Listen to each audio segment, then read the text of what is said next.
Alright people, let's do this one last time.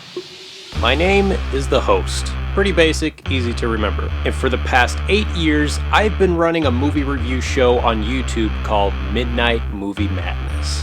I'm pretty sure you know the rest. I've had on a ton of special guests, done a few cosplays, went from color to black and white, broke my hand, got shot up a few times, met a few celebrities. Do it!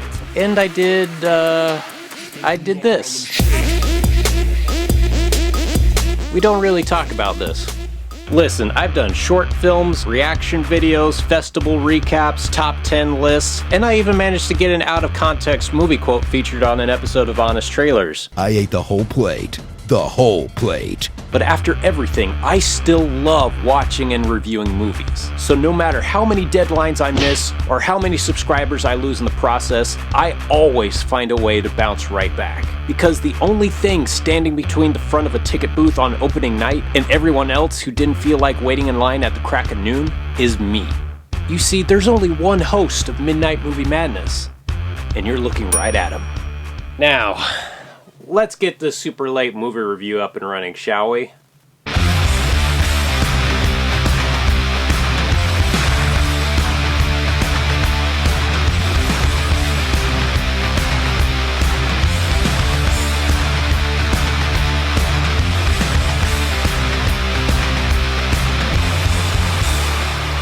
Once again, I apologize for not being up to date with my movie reviews this summer, and I hope I get the chance to make it up to you all by covering everything I missed with my upcoming summer movie recap vid, if I ever get around to it. And since I'll be taking a look at Far From Home this late in the game, I might as well make it a spoiler-filled review, which shouldn't be too big of an issue since most of you helped out in making this the highest-grossing Spider-Man movie to date. But for those who somehow missed out on not only this, but the biggest movie of all time, Avengers Endgame, you should probably hold off on this review. With that said, you have been warned. Also, don't forget to stick around afterwards to see my official ranking of every single MCU movie released thus far.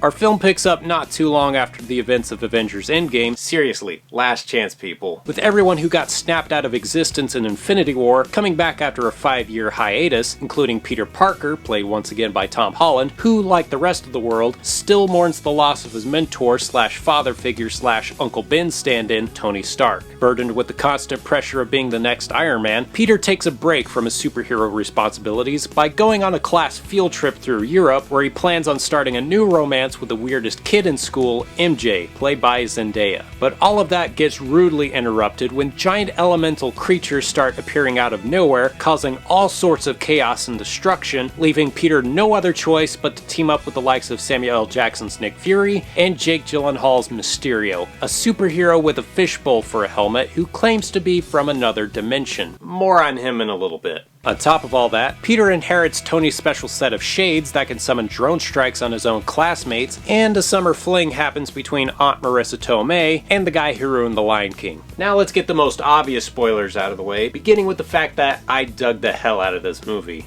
While I do think it's a lesser film than the last two Spider-Man outings, for reasons I'll get into momentarily, it still offers plenty of great material to make this not only a worthy follow-up to both Homecoming and Endgame, but a fitting capper to Phase 3 of Marvel's Cinematic Universe. Granted, most of my appreciation towards the film did not accelerate until the second half, where the stakes grew higher, the action and comedic beats got better, and everything is laid flat on the table, including the inevitable villain reveal that Mysterio was a villain the whole time. Yeah, kinda hard to do a major twist for a character that anyone who's ever read a comic book for the past 60 plus years pretty much knew was a bad guy from the get-go. But regardless, I thought they did a pretty good job integrating this character within the history of the MCU, and Jake Gyllenhaal 100% nailed the role, easily giving the best performance in the entire movie. I also enjoyed the funny and clever ways it addresses the events of Endgame through the eyes of high school students. The awkward chemistry between Peter and MJ I thought was nice. Michael Giacchino's score this time around was a big improvement, and a good chunk of the action set pieces, particularly the elaborate and trippy as hell illusions that Mysterio uses to thwart Spider-Man with, were definitely right up there with Doctor Strange as far as things that are best seen while completely under the influence go.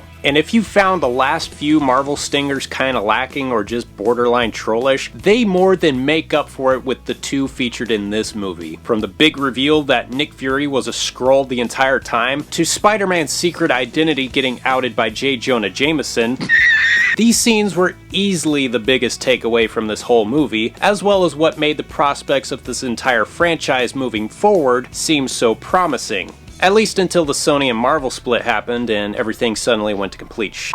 Alright, did I mention there were things I didn't like about the film? Well, all of the issues regarding its unrelenting sitcom humor and key moments where seemingly smart people make drastically stupid decisions pretty much pale in comparison to the idea that this new Spider-Man franchise is going to be left on a seemingly unsolvable cliffhanger now that it's no longer going to be a part of the MCU. The very thing that made it so successful in the first place. Obviously, I was just as shocked and pissed as any fan out there when news of this broke out, and since this is something that, in all likelihood, won't be reversed in any foreseeable future, I believe I might have a solution that'll make both the fans and the two budding studios happy, or happy enough, with Spider-Man's new transition out of the MCU. Picture this. Everybody and their dog now knows the real identity of Spider-Man and automatically think of him as a wanted criminal, thanks in due part to Mysterio's final death tape. The only way I could see the filmmakers overcoming this seemingly impossible obstacle is if they pull a Rick and Morty by having Peter getting smuggled into an entirely different universe by none other than the master of the mystic arts himself, Doctor Strange. That way, both the character's absence from the MCU and his sadly permanent new home with Sony can be easily explained away by the simple phrase of, "A wizard did it." The MCU gets to maintain its current continuity, while Sony gets to make the Venom crossover movie they always wanted,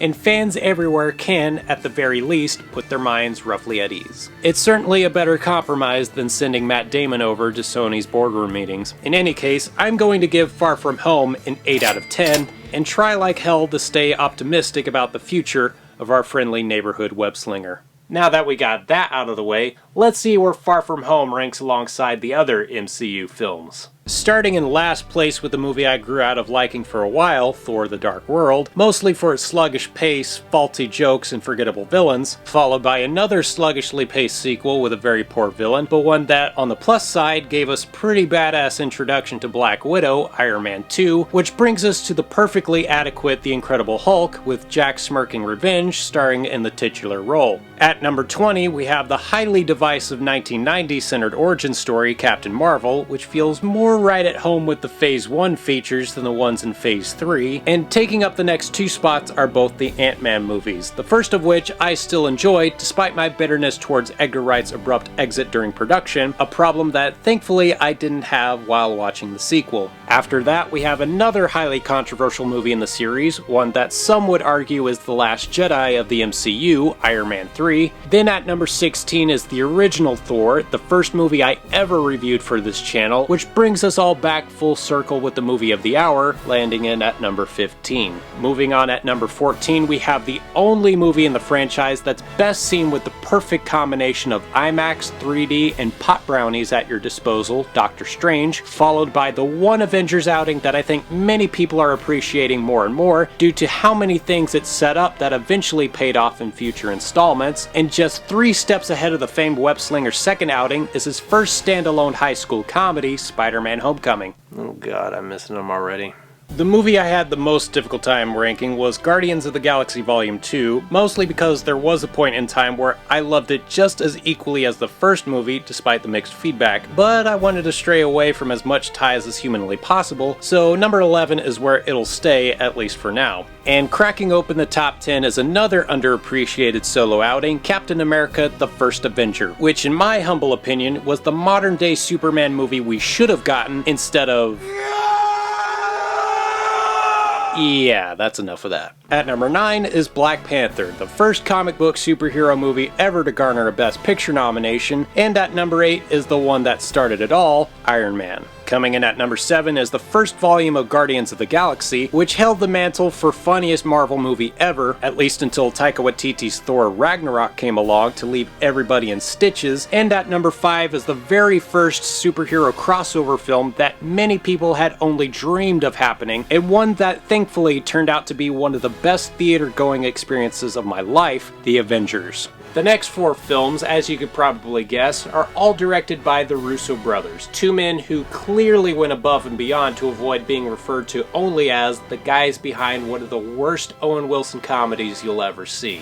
Anyways, here they all are as follows. Captain America Civil War, the movie that introduced both Chadwick Boseman's Black Panther and Tom Holland's Spider-Man. Avengers Infinity War, the single most traumatizing big event movie to come out since Empire Strikes Back. Captain America the Winter Soldier, which had a good long run being my number 1 favorite of the bunch that I could easily watch over and over again, until it got upstaged by, as far as I can tell, the greatest superhero movie that ever was or ever will be, not to mention the movie that no other working Hollywood studio, including both Marvel and Sony, will ever come close to topping within the next 10 to 20 years. Hell, I don't think they could top this within the next century. Of course, I'm referring to the epic conclusion to Marvel's most unprecedented Infinity Saga, Avengers Endgame. Hopefully that's enough praise to warrant my lack of a review.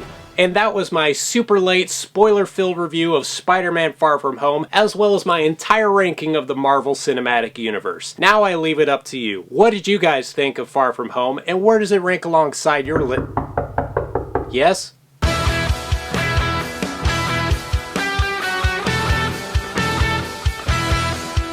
Angel Eyes?